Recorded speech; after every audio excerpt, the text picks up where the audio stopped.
Gordailu batean aurrezten duzunean, zure dirua pixkanaka hazten da. Funts batean inbertitzen duzunean berriz, errentagarritasuna lor dezakezu, naiz eta hori hainbat gauzaren mende egon. Eta badago aldi berean aurreztu eta inbertitzea, orain bai. Hautatu dena, funts baten aukerak eta gordailu baten ordainsaria. 50-50, funtsa gehi gordailua. Aukeratu dena, informazio gehiago laboralkutxa.comen.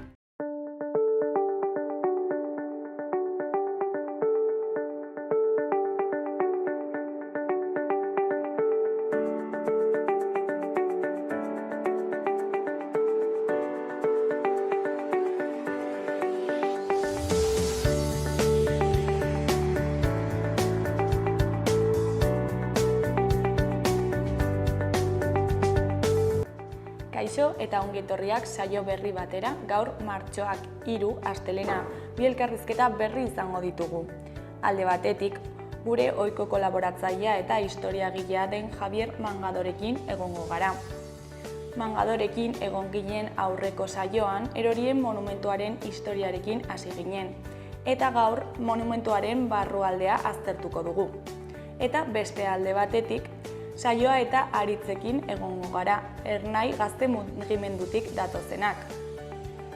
Ernaietik, gazteon eskutik ekimena antolatu dute eta hau aurkeztera datoz. Baina elkarrizketa hauekin hasi baino lehen goazen gure betiko edukiarekin.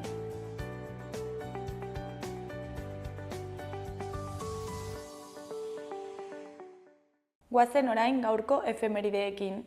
Gaurko egun batean, 1972ko martxoaren 3an, Italiako Brigada Gorriek ordu betez bahitu zuten Sid Siemenseko zuzendaria. Hidalgo Matxiarini zuen izena eta bahiketaren helburua propagandistikoa zen.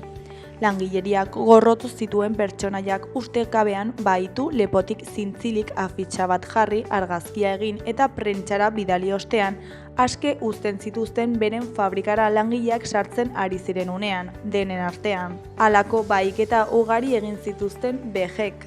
Urte batzuk geroago, 1976ko martxoaren 3an, Espainiako poliziak 5 langile hil eta 100 zauritu zituen tiroz Gasteizen.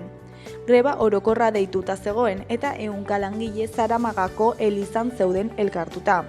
Poliziak gas negar eragilea jaurti zuen barnera eta hauek kalera ateratzen hasi zirenean tiro egin zieten. Polizien irrati seinalean, esaiozu Salinasi historiako jipoirik handienari gure ekarpena egin diogula, nola aitortzen zuten grabatu zituzten.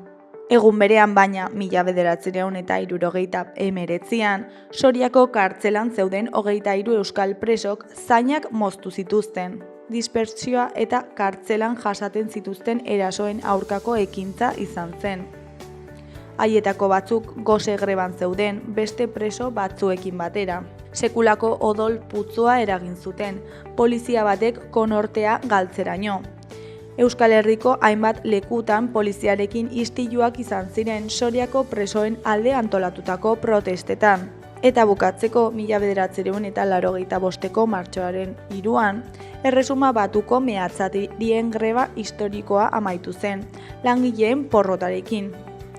Mehatzarien Batasun Nazionala sindikatuko 100.000 kidek urtebetez eutzi zioten grebari, beren familia eta elkartasun sari esker besteak beste. Guztira 11.000 atxilotu eta 5 hildako izan ziren, eta Thatcherren gobernuak gerra zikina erabili zuen langile klasearen sektore militanteena zapaltzeko.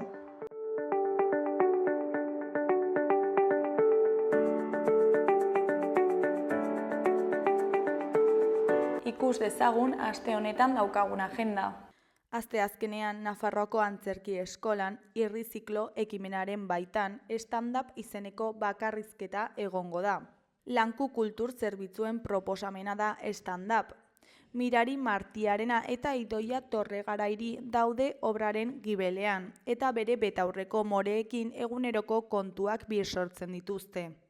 Arrakala orgasmikoa, maitasun erromantikoa, andreak edo bizikidetza bezalako gaiak deseraikiko dituzte Nafarroako Antzerki Eskolan, irriziklon arratsaldeko 7:00.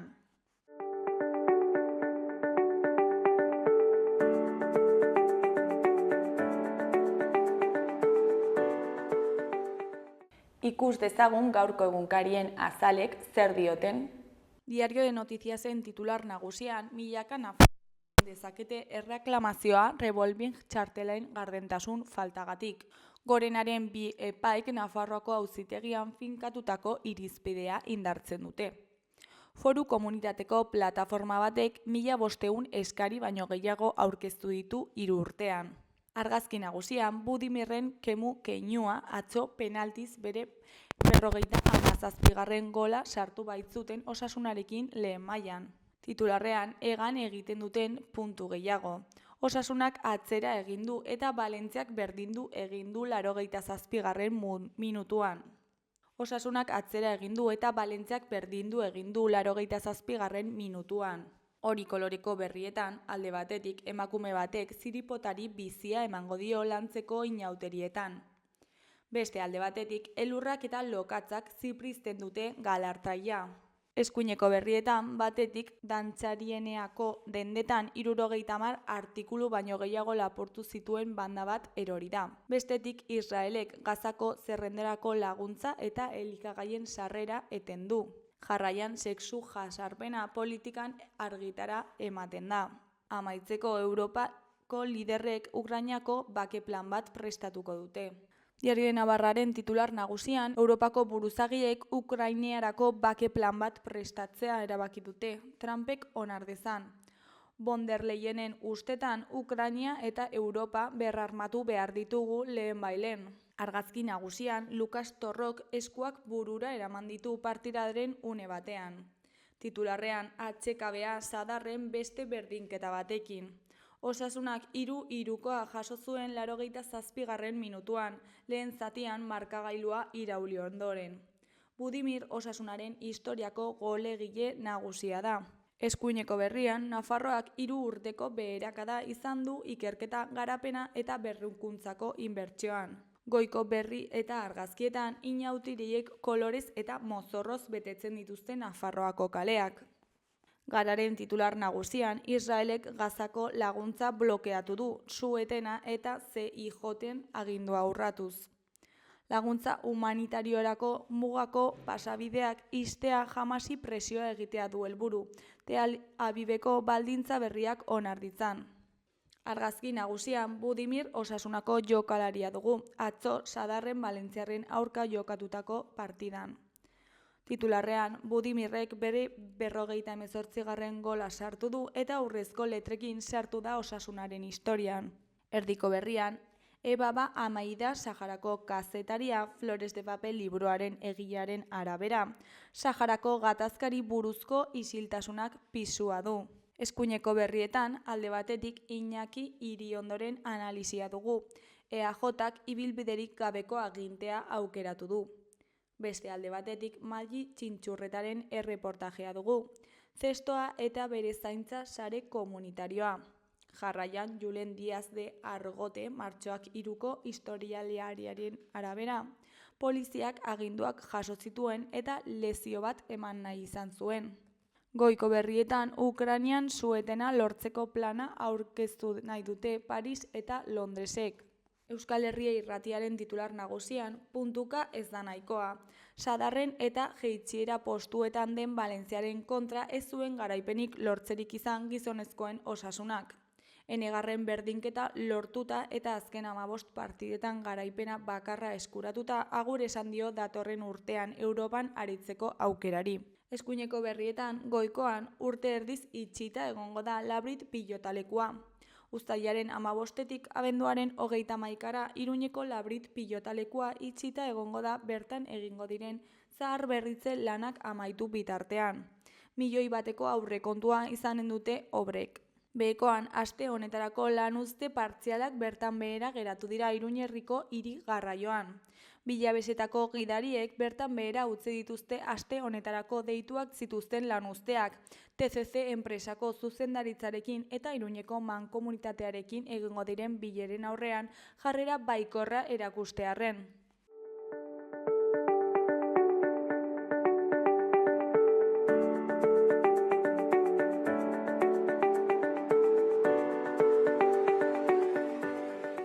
Kaixo, lehen aipatu dugun bezala, orain gure ohiko kolaboratzailea den Javier Mangadorekin gaude. Kaixo, zer moduz?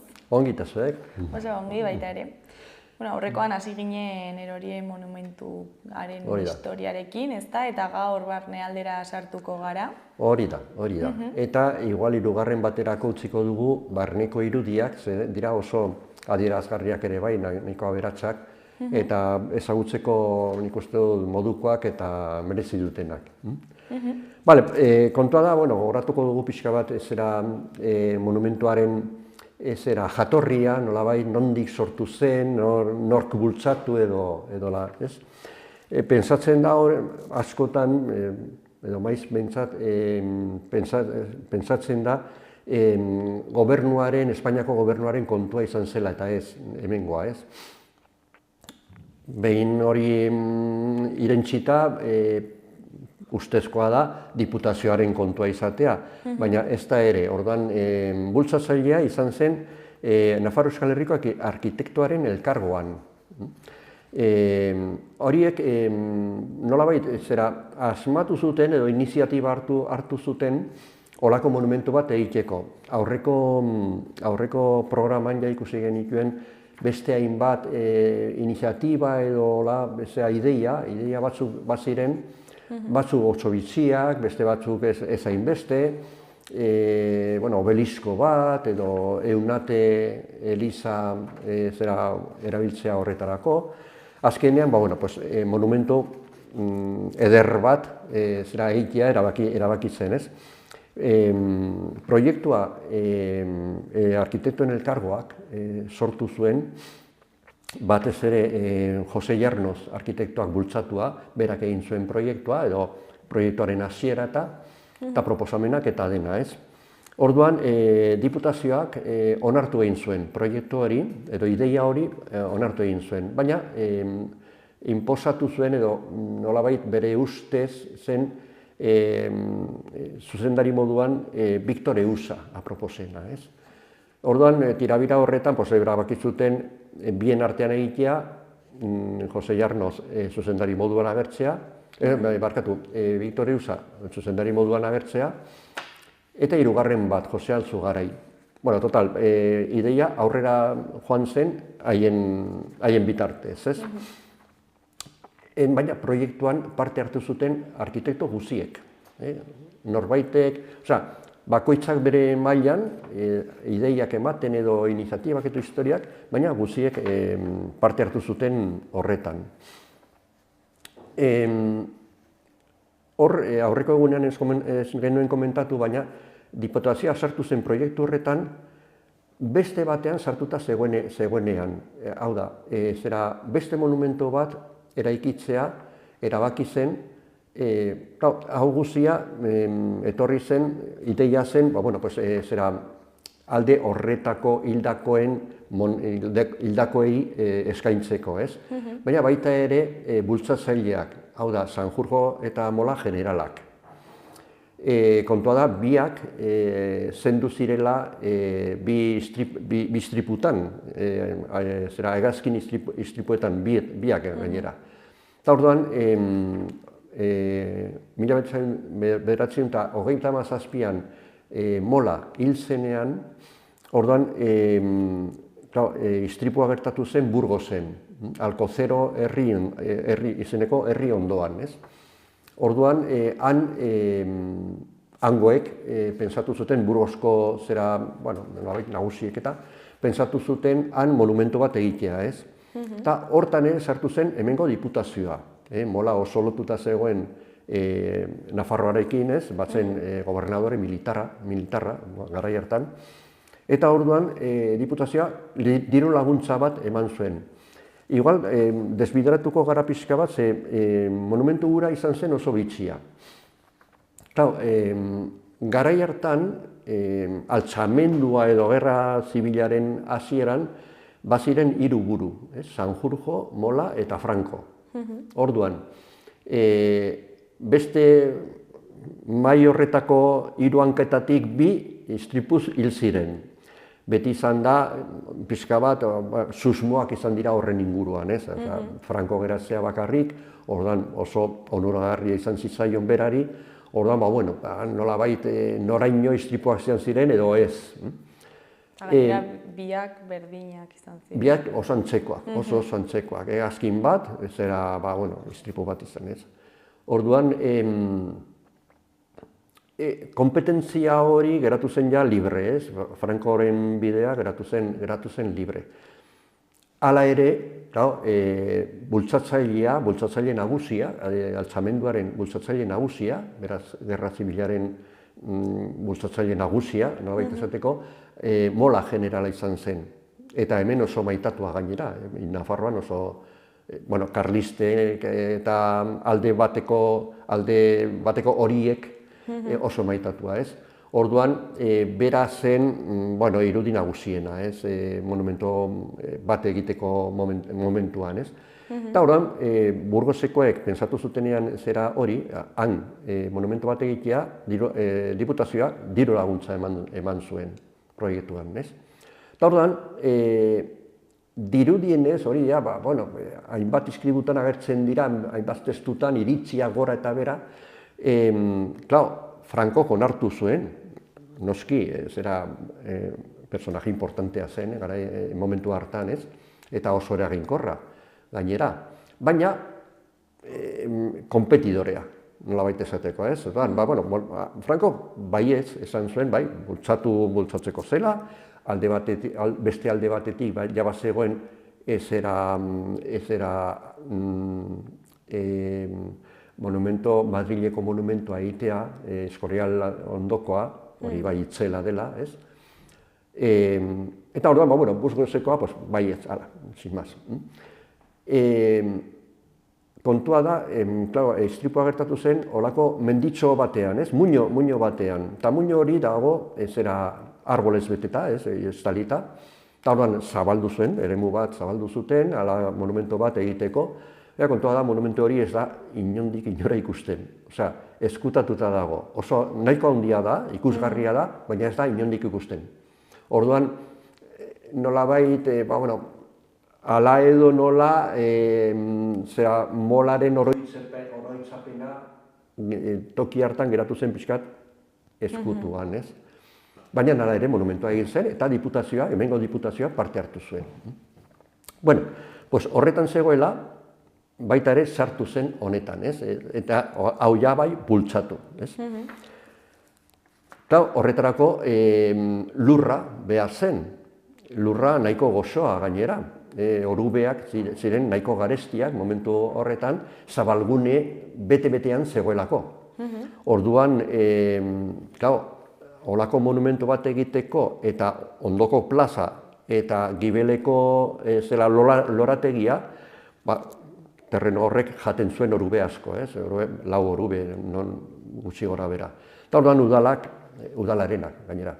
Orduan udalak galtzen zuen dirua horretan, alde batetikan, kalte egin zion udalari. Hori ja, aurreko gonean komentatu genuen, erdi konpondu zen, beste bi etxadi, erdi etxadiak eta egin zirelako. Baina udala bertan kutsatuta zegoen, ere bai. Bere iritzia ezen horren aldekoa, hainbat, eragozpenez, baina kontrako iritzia bai. Edo garbitzeko iritzia orain gutxi gora bera, ez? Hala ere, eman zen, orgubeak eman ziren eta proiektua aurrera joan zen. Kontua da, hori guzia 1942an gertatu zen, horren inguruan. 43an proiektua onartu zen. Eraikuntza hasi zen orduan, baina esen amaitu 1947, 8 hor nonbait, azkeneko detaileak 42an, 10ean, 11ean bukatu ziren. Nahiko luzea izan zen eraikuntza. Baina eraikuntza amaitu baino lehen, alde batetik zer ikusi zuen diputazioak, mantentzeko oso garestia zela. Sekulako itzela da, monumentua. Orduan, hori mantentzea, eta gainera, erabilera ze erabilera eman lezakeen hor bertan, ez? Ezen oso argi, ez? Hasiera batean pentsatu zen, eliza moduan, ez? Parrokia moduan erabiltzea. Baina, hemen, Nafarroan, bazegoen jende asko, gerra zibilaren kontra. Irabazleen kontra. Orduan, eta batzuk ez zuten ageri nahi alde edo kontra zuzenean, orduan, holako errepresio handia zegoen, garai Eta gero, hartan. kanpoko aldea ere ezin zen erabili. Hori da, ezin zen erabili, badago urmael bat, alferrik alduta nolabait esateko terreno handia zen, ez? Orduan, eta beste alde batetik dirua, mantentzeko dirua. Orduan, diputazioak bukatu baino lehen, eraikuntza bukatu baino lehen, 1957an, apezpikutzari eman zion. Hau zuretzat. Orduan, jabetza aldatu zen. Orain, elizarena zen, momentu hortan. Urteak pasata, behin Franco zendua eta hori guzia, 1987an, orduan, apezpikoak ikusi zuen, nahiko utzia zegoen, nahiko utzita zegoen monumentua, ondatzen hasita ere bai, hainbat desperfekto eta ageri ziren, eta dirua handia behar zen mantentzeko, dirua zen oso handia, ez? Horan zer egin zuen apezpikoak? Pentsatu behar dugu, monumentua dago barrutik bi zatitan banatua. Bata da, basilika izenekoa, eta da, kanpotik ikusten den guztia, baina lurrazpiko kripta bat dago. Kripta ederra. Orduan, zer egin zuen, desakralizatu dena, osea, eliza moduan ez hartzea, dena, baina kripta izan ezik. Kripta ez. Kripta, eliz moduan geratu zen, beraz, elizaren menpean, eta goikoa udalari eman zion. Utzi zion. Hori jarraitzen du izaten horrela? Eta momentu horretan, badago jabetza bikoitza. Goiko aldea ikusten den guzia, kanpotik ikusten den guzia, eta barrutik ere ikusten den jaia guzia, da udalarena. Baina, kripta dago elizaren menpean, oraindikan, eta eliza jarraitzen du. Eliza izaten jarraitzen du. Orduan, klar, badago eraikin bat, monumento bat, itzela, handia, bi jabetzakin. Orduan, bi jabetza duen etxe bat kudeatzea da, jada nahiko zaila. Baten eta besteen, batzuen eta besteen, baimena behar direlako, ez? Eta gaur egungo egoerara okituz, botatzen baldin badute, zer... Bien baimena beharko lirateke, bien baimena. Ez udalarena bakarrik, eta ez elizarena bakarrik, baizik eta biena. Eta gainera, elizak aldez aurretikan desakralizatu beharko zuen kripta, lurrazpikoa. Orduan, kontua da nahiko nazia. Nahiko nazia. Eta kontuan hartuta ere bai, iritsi alde batekoa eta bestekoa, eta oso kontrakoa direlako, oso muturrekoa batzuk. Orduan, hor dago gaurko lehia, ez? Gaurko eztabaida. Eszenatokia ez da erreza. Eszenatokia ez da, botatzen dugu, edo ez dugu botatzen. Ez. Nola, zezati, noraino, en fin, eta zeinen baimenekin gainera. Hori da kontua, ez? Orduan, gainera, horretaz gain, kripta da nahiko txikia, ez da oso handia, baina, mantendu behar da ere bai. Eta, lurrazpiko eraikin guziek problema dituzte. Ezetasunak, ustelkeriak eta holakoak gertatzen, lurrazpian mantentzea zaila da, ez? Orduan zein zuen apezpikoak, 1960an, duela urte asko. Eman zion, ez zion eman, baizik eta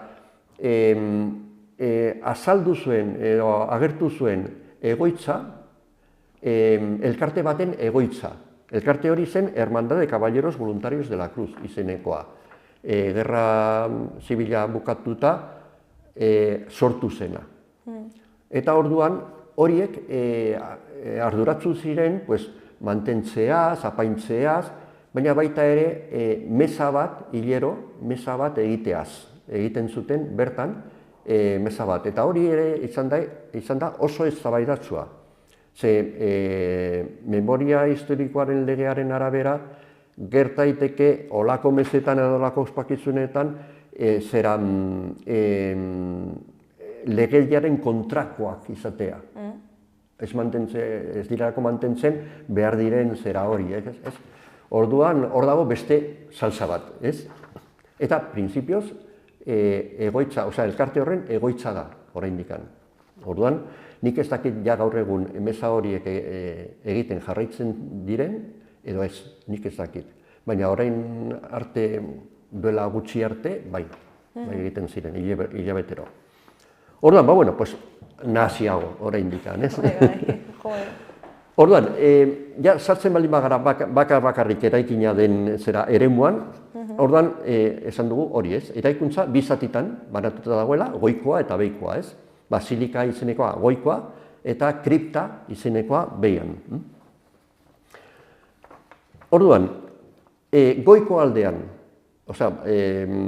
gaur egun ikusten den eraikinaren barruan dagoena, han proiektatu ziren lau aldare, eraikina da borobila, eta bi alde ditu, eskuinean eta eskerrean, bi alde ditu, ez? Sarrera bat, sarbide bat, aurretik, baina beste bi aldetatik, bi sarrera, ez dira nagusiak, bigarren mailakoak, bi aldetatik. Sarrera nagusiaren aurrean badaude zutabeak, zutabe multzo bat, uste direla 6 edo 8, zutabe, aurreko proiektuan bi proiektu izan ziren, lehenengo bat eta gero beste bat. Lehenengo proiektuan baziren gehiago, ez bakarrik aurreko aldea bakarrik, baizik eta bi aldeetan ere bai baziren zutabeak. Azkenean gaur egun bakarrik aurrean daude. Orduan, sartuko bagina ate nagusitik, bi aldeetan egongo lirateke bi aldare, proiektatu ziren bi aldare. Bi irudi jartzeko, bata izango zen Ama Birjinaren irudia, baina La Pietà intzeneko, Italian gertatzen den bezala ez, La Pietà irudikoa zen bat. Eta hori egin zen, gero ikusiko dugu, hurrengoa igual ikusiko dugu, hori bai egin zen. Eta beste aldarean, ezen proiektatu deuz, beste aldare bat, ez? Eta gero, borobilean, erdialdea da, borobil handi bat, ez? Eta han lau aldare nagusia aurrez aurre, eta gero, izkinetan beste lau aldare. Jartzeko han, Nafar lau santuen irudiak. Nik ez dut aurkitu zein santu izango ziren horiek, baina pentsatzekoa direla San Fermin, San Francisco Javier, San Honorio eta San Saturnino. Pentsatzen dute, baina ez nago batere segur horretan. Lau santu bai jartzeko, lau santuren irudiak. Eta orduan aldare nagusian, aurrez aurre egongo zena, han egongo zen beireria oso ona, hurrengoan ikusiko dugu, kategoriakoa zen, eta gurutze handi bat. Gurutze eta Jesus gurutzatua, gurutzatua, irudi handi bat, eta ikusiko dugu nork egin zuen, eta hori bai egin zen. Egin ziren bakarrik beireria gurutzea, eta La Pietà antzeko irudi hori. Gainerako guztiak ez, eta ikusiko dugu zergatik. Orduan hori zen proiektua, ez? Erdian badago hutsune bat, putzu bat, eta hortik behera ikusten da kripta. Kripta, pentsatuta zegoen mola generalaren gorpua izateko, egotekoan, ez? Hor erdian eta ikusteko goitik.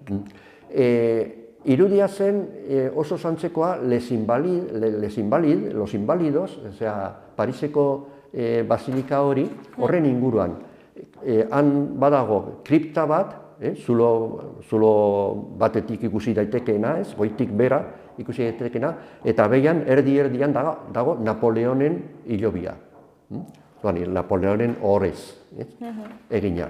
Eta hemen mola generalaren ohorez asmoa zen egitea.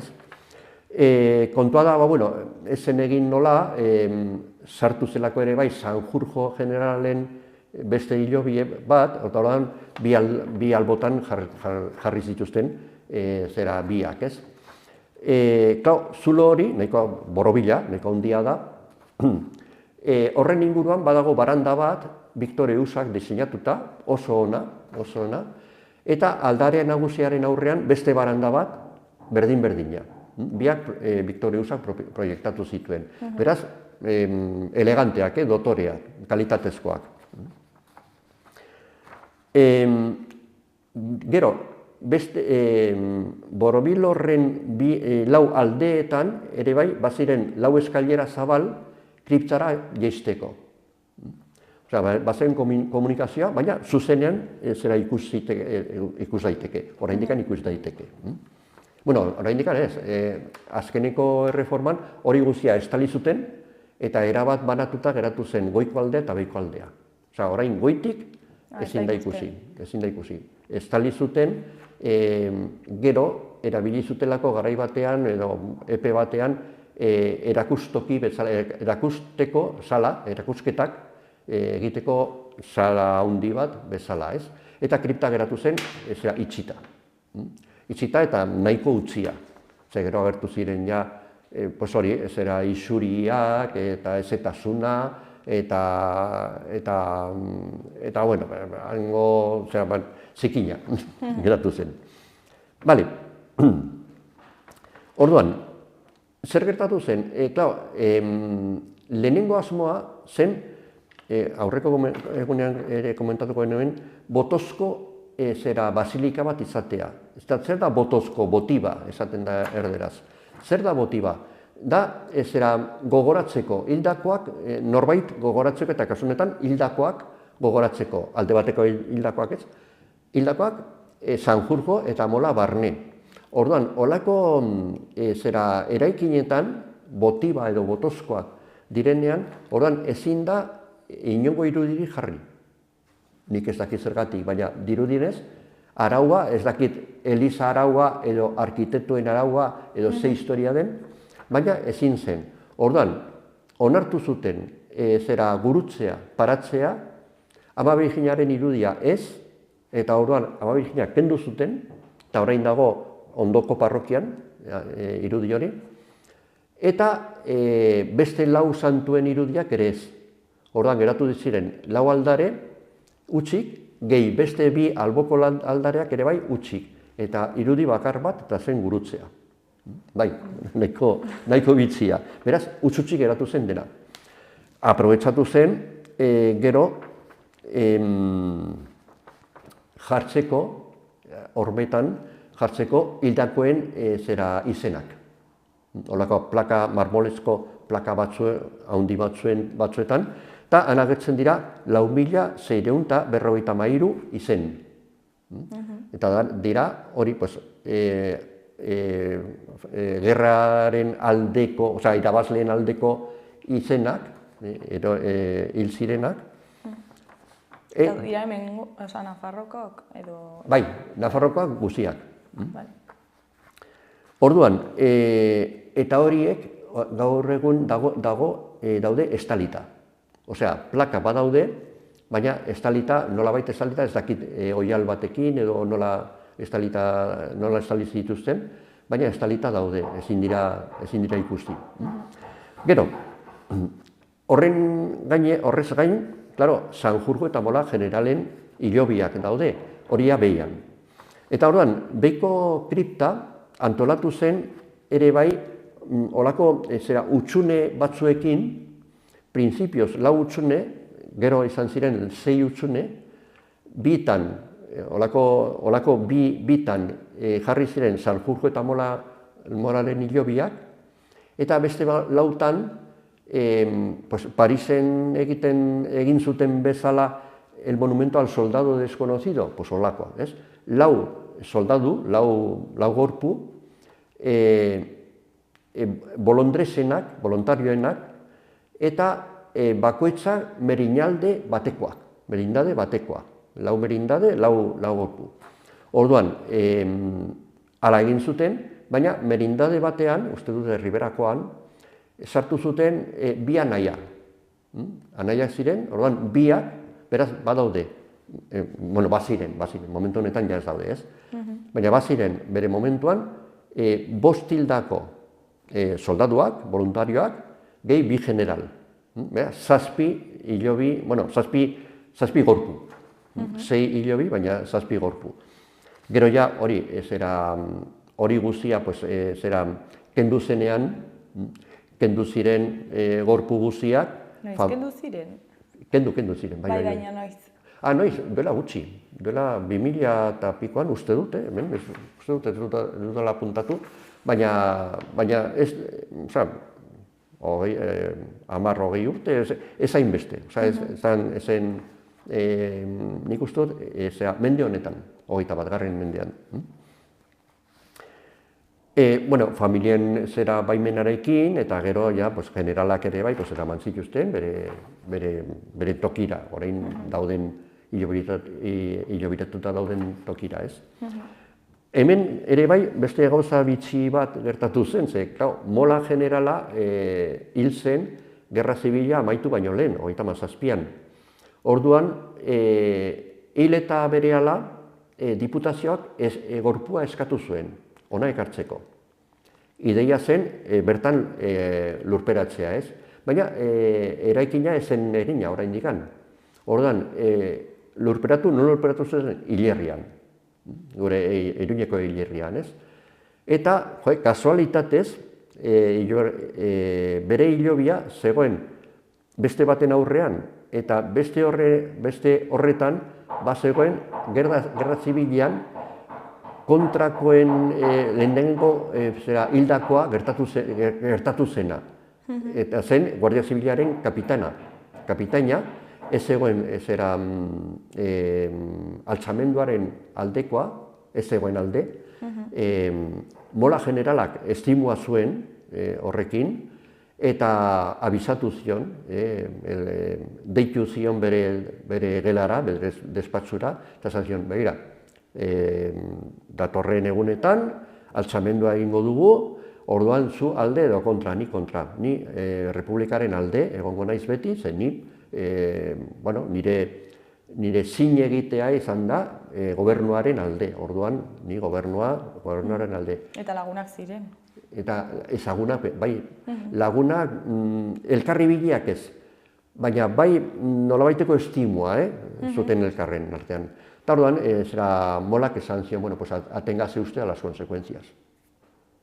Eta joan zen. Eta hori bezperan, altxamenduaren bezperan, uztailaren, 18aren beretzearen bezperan. Orduan, bera zen, hemengo Guardia Zibilaren arduraduna, nagusia, ez? Eta orduan jun zen, eta Guardia Zibil Zibilaren kuartela zegoen San Francisco plazan, inguruan, Comptos kanbararen ondoan. Eta orduan, han atera ziren Guardia Zibil guzia, formatuta ez, jakina, zerbait gertatuko zela, eta berak hitz egitera zuzendu zenean, atzetik tiro bat eman zioten, eta akabo, eta hil zuten, ez? Eta orduan, Guardia Zibila gertatu zen altxamenduaren alde.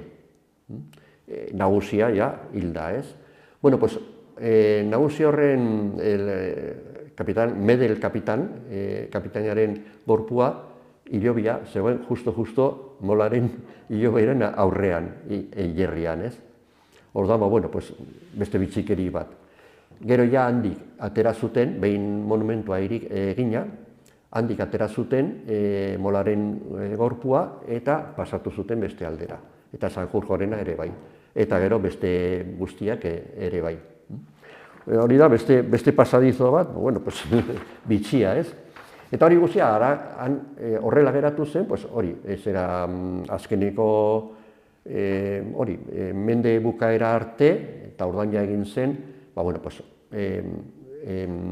desesanaiatu nolabait, designifikar egin zutenean, ez zera monumentua, eta orduan ja gorpu guztiak atera zituzten, eta ja geratu zen hori utzik, baina utzita ere bai, utzita. Orduan hasi zen ondatzen, eta orain mantentzea da. Osea, orain dago ondatua? Orain dago, hermandade hori, erakunde horrek, bai egin zuela bere kabuz, hainbat konponketa, egokitzapenak eta hola, orduan ezen ondatu erabat, ez? Baina, eta gero ja, erakusketa sala, goiko aldea, ez?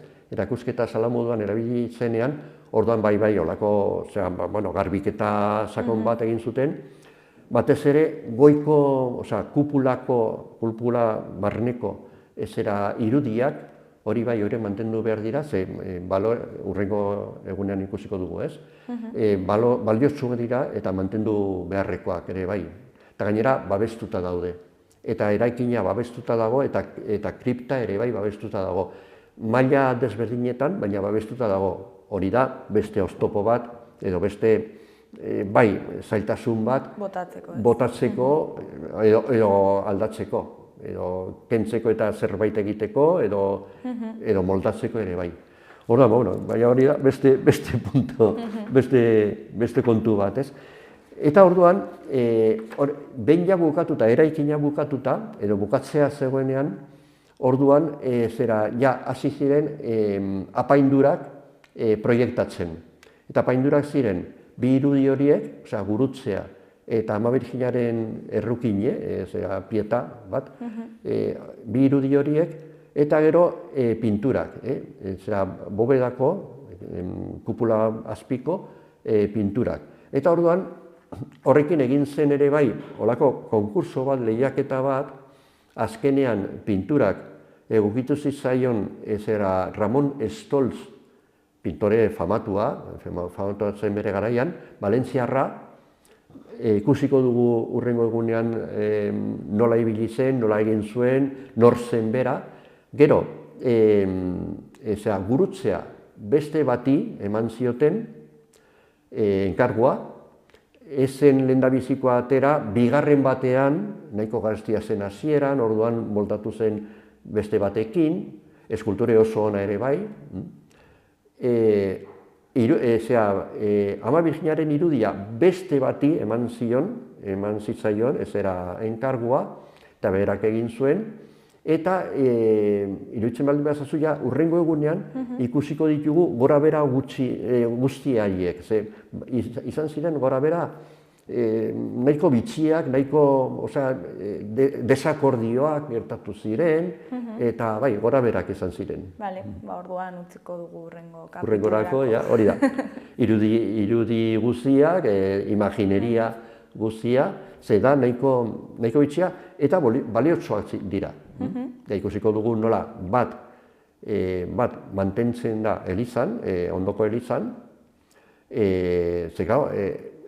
ondoko eliza egin zen proiektuaren ondoren. Proiektuan baziren alde batean dago eliza, eta beste aldean dago parrokia etxea. Parrokia etxea eta taberna bat, eta hola ez, bi eraikin. Bi eraikin horiek, hasiera batean, asmatuta zegoen edo proiektatuta zegoen izateko gerra museoa. Biak gerra museoa. Azkenean zen aurrera joan, eta azkenean parrokia bat, eta hori.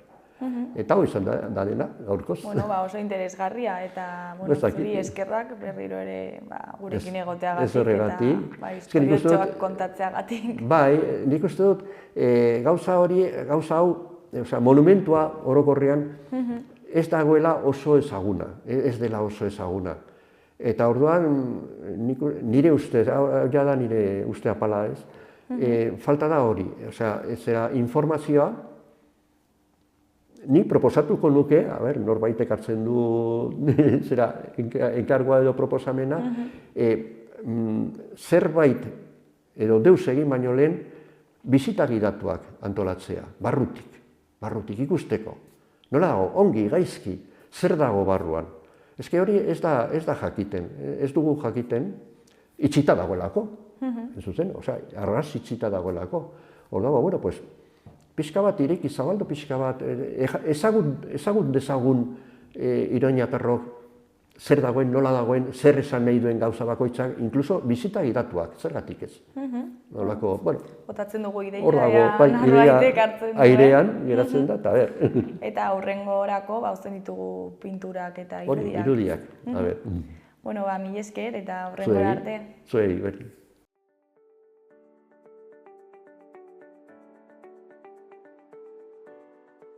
Gaurko eta biharko eguraldiaren iragarpena ikusiko dugu orain.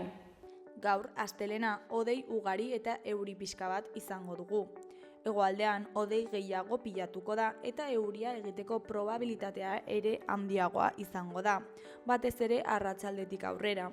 Orduan zaparrada batzuk botako ditu, batez ere Araban eta Nafarroan. Goizean, batez ere goizeko lehenengo orduetan euri pixka bat egin dezake han-hemenka. Temperatura igo egongo da, bai maksimoak bai minimoak. Goizean hego-ekialdeko haizea ibiliko da, arratsaldean ipar ekialdera egingo du kantauri isurialdean. Asteartean zaparradak goizaldean eta goiz-goizean izango ditugu. Egunaren lehen partean euria egiteko probabilitatea handiagoa izango da. Gero, eguerditik aurrera, atertzera egingo du, naiz eta Nafarroan eta Ipar Euskal Herrian euria egiten jarrai dezakeen. Arratsaldean ostarteak irekiko dira, batez ere kantauri isurialdean. Temperatura pixka bat igo egingo da.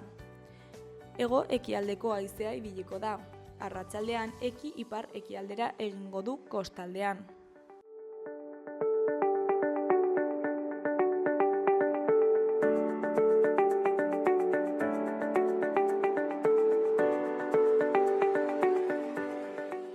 Kaixo, lehen aipatu dugun bezala orain saioa eta aritzekin gaude, Ernaitik datozenak. Kaixo, zer moduz bikote? Kaixo, egunon.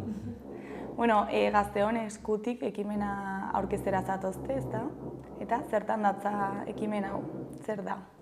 Bai, bueno, Gazteon eskutik bada Ernai Gazte antolakundeak antolatzen duen ekimen bat, udaberrian egiten dena, aurten apirilaren 16tik 20ra bitarte egingo da. Eta bertan,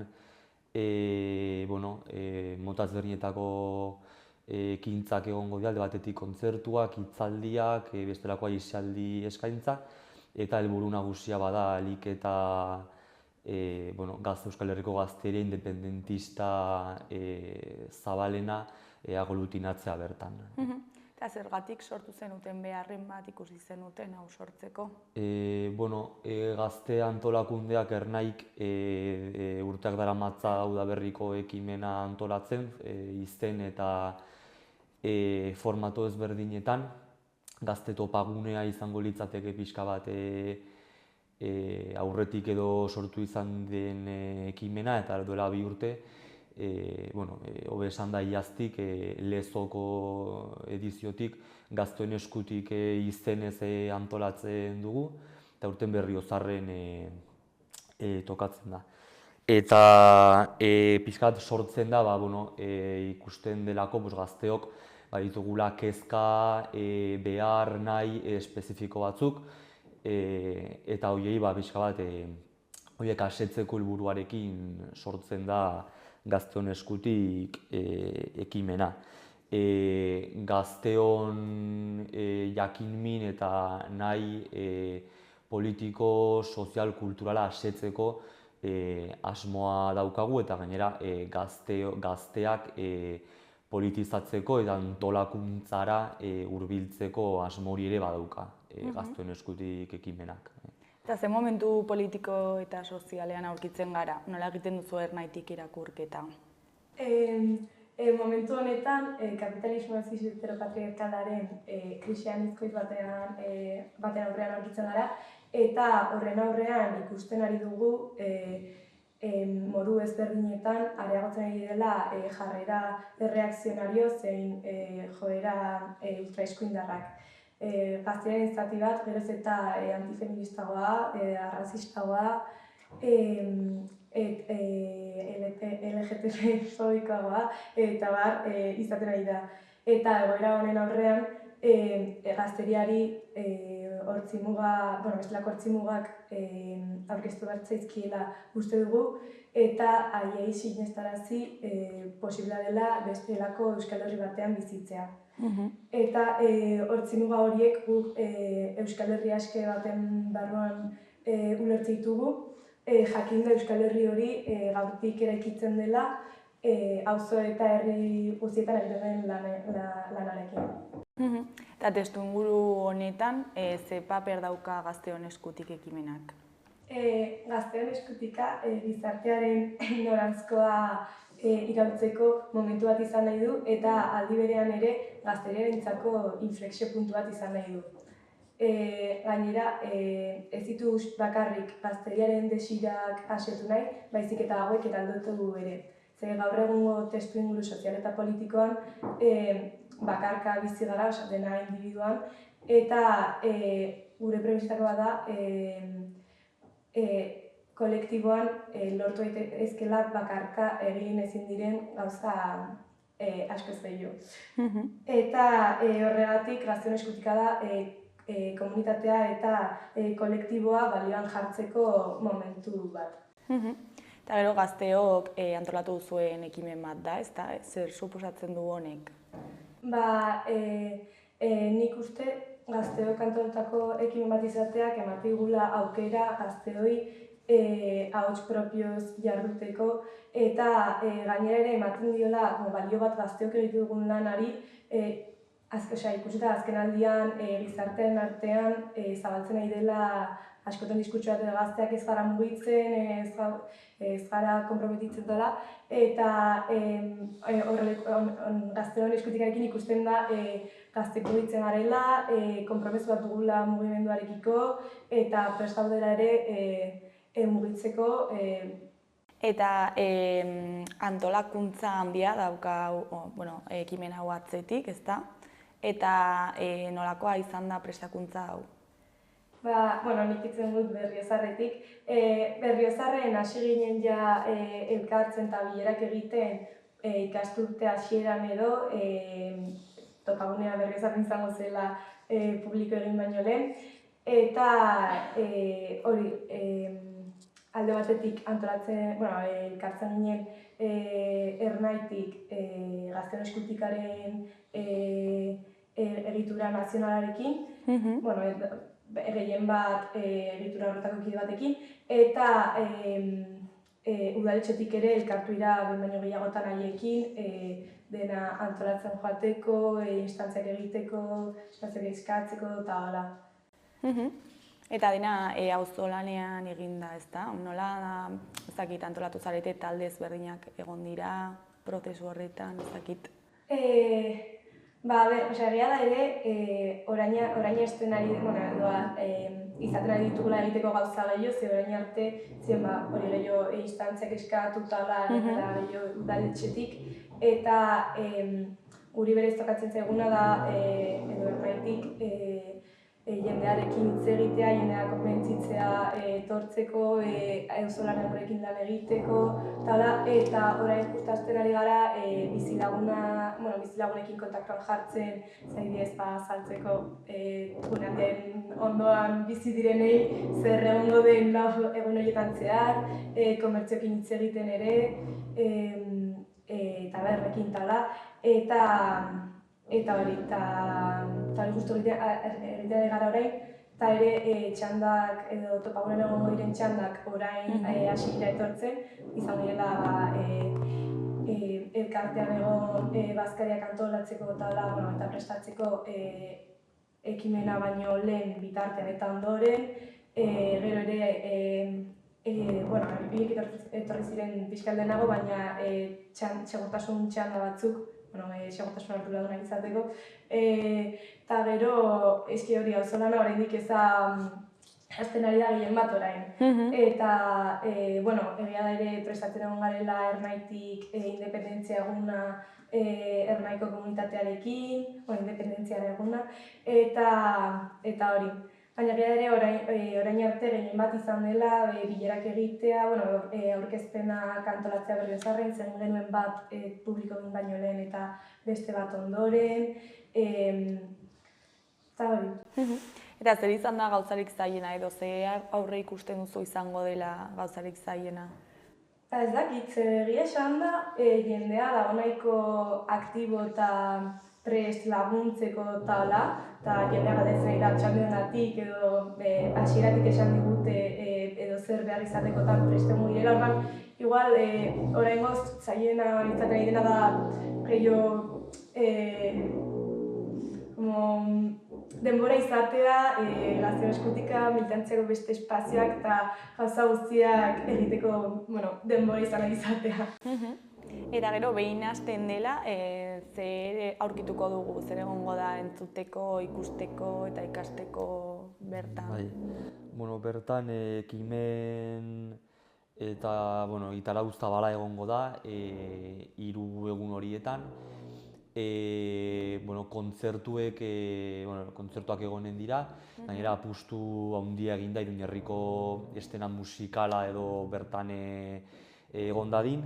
Aipatzeko Iruñerritik batez ere hori Erdoil, Eskabidean, Burutik edo Nasker egonen direla bertan, beste batzuekin batera eta gero talde garrantzitsu batzuk ere bai Euskal Herriko estena musikalean pisu handia daukatenak, gaur egun Zutagar, Gozategi, Soziedad Alkolika, Eusko Princes bezalako beste talde batzuk ere egongo dira.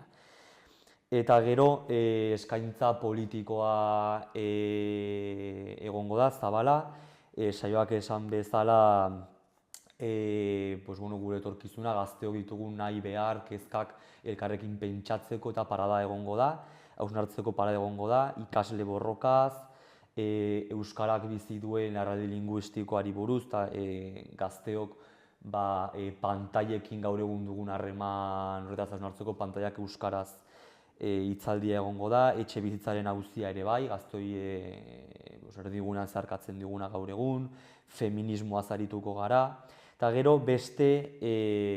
bestelako eskaintza batzuk ere egongo da, adibidez Ezkabara martxa, umeentzako ere bai, txokoa egongo da, erraldoiak egongo dira ere bai, antzerkiak egongo dira, eta gero adibidez grafiti edo bitxigintza tailerra bezalako beste motatako eskaintza ere egongo da bertan, ez? Odan, gazteongandik eta gazteontzako sortutako ekimen bat da, baina aurrak, helduagoek ere bai, beren lekua eta espazioa izango dute ekimen honetan ere bai. Osa, edonorentzako zuzendua dago, ez? Bai, edonorentzako zuzendua dago, nahiz eta gazteok garen protagonista guztiontzako, bai. Eta horrela gogoratzearren, non izango da, noiz, zein da ordutegia? Gitaraua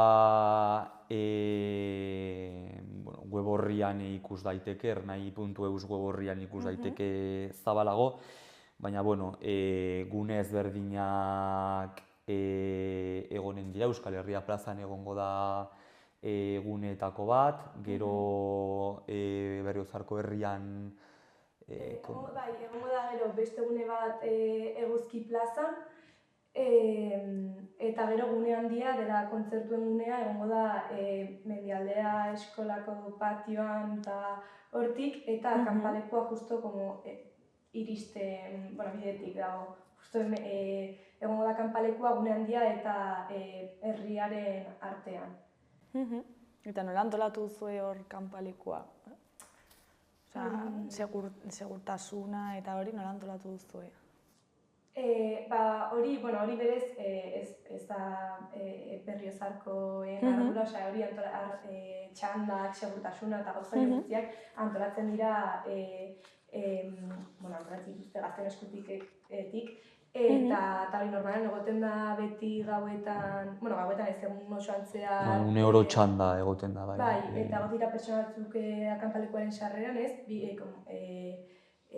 mai batekin tala, eta hori gero ere bidetik eta gunetan zehar egongo dira txandalari ezberdinak egun bagintzan eta printzipio uste dut aurreko egunetan egongo den aurreko eta ekimenaren aurretik eta ondoren segurtasun egon behar da ere guneak zaintzeko eta hori uste dut berez Berriozarkoei tokatzen zaigula, baina gero beste guztiak txandak banatzen dira Euskal Herriko komunitate guztion artean eta komunitateko jendearen artean ere.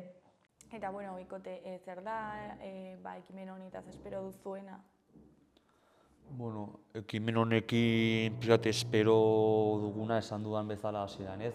Pixka bat Euskal Herriko gaztera independentista gehiena aglutinatzea izanen litzateke, eta helburu bezala Gazteen Eskutik ekimen honek izanen luke batez ere gazteen artean gazteria politizatzea eta antolakuntzara hurbiltzea, antolakuntzaren beharraz jabetzea, eta gaztok ditugun nahi kezka eta behar horietaz hausnartzeko,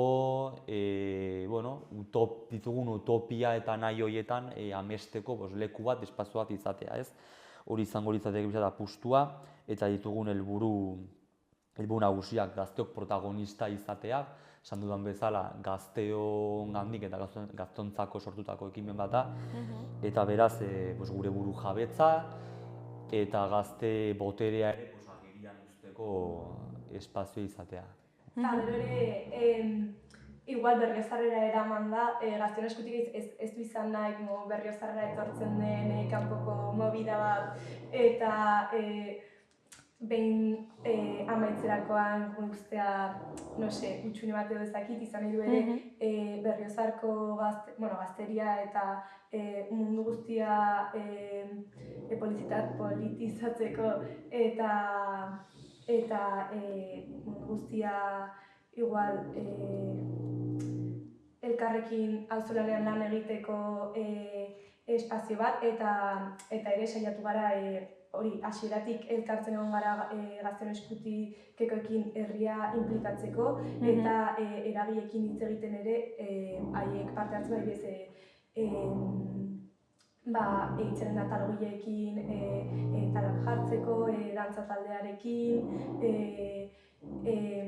hitz egin da ere gazte asanbladarekin, gaztetxea espazio bezala erabiltzeko tailerrak edo hitzaldiak egiteko, gaztegunerekin ere.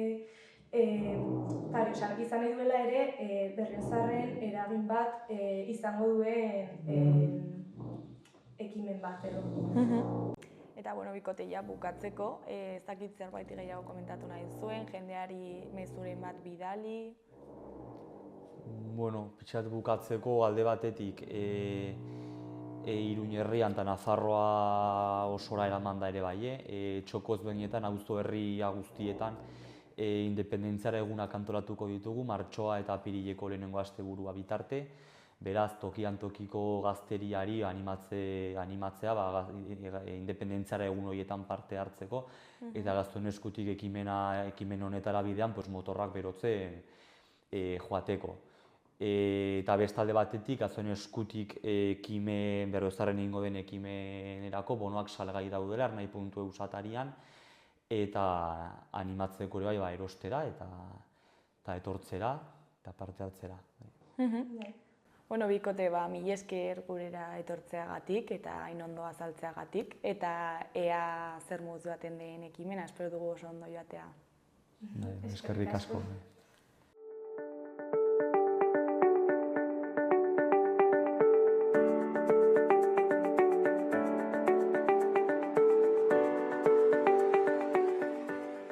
Gaurkoz hau izan da dena, bihar asteartean itzuliko gara eduki eta elkarrizketa berriekin. Mila esker zuen arretagatik. Agur!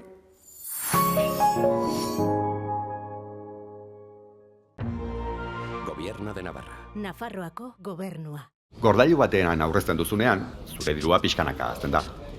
Funts batean inbertitzen duzunean berriz, errentagarritasuna lortezakezu, naiz eta hori hainbat gauzaren mende egon.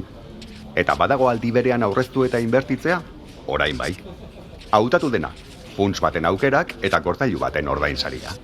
50/50. Funtsa gehi gordailua. Aukeratu dena. Informazio gehiago laboralkutxa.comen.